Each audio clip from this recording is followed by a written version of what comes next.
We've fielded a lot of questions over the years here at Calvary. While these may not always be the only answers, they're our answers, and we hope they help you as you continue to grow in your faith. Jesus was not ready to embark on his ministry until after he was anointed by the Spirit. Isn't that fascinating? You would think Jesus, of all people, could start his ministry whenever he wanted to, but he couldn't.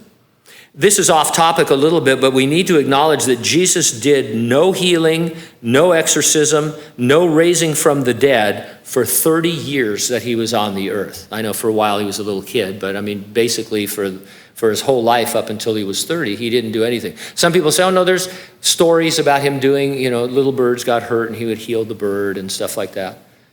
When he played hide and go seek, you could never find him. I mean, he had like advantages, but one of the Gospels says this, the beginning of miracles Jesus did. He didn't do anything except exist and learn obedience and walk like a man would walk on the earth until he was anointed.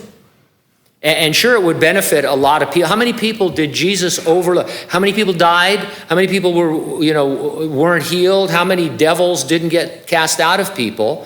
But it wasn't in the plan of God for him to start until that time when he came forth and was anointed.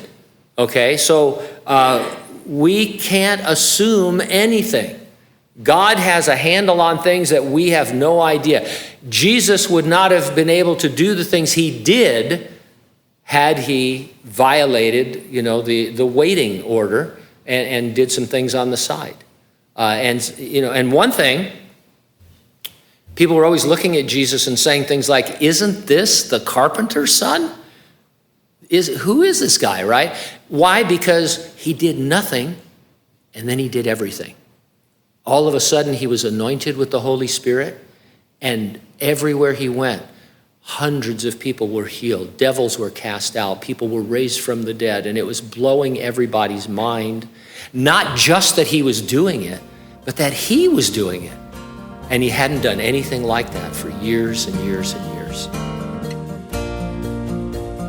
Do you have a question about the Bible, theology, or church life? If so, we would love to hear it, think about it, and give our perspective on it. You can email us anytime at questions@calvaryhanford.com, and we will get it on the list for the podcast. And if you'd like to check out years worth of all sorts of topics like the ones we cover, visit calvaryhanford.com/questions. Thanks for listening.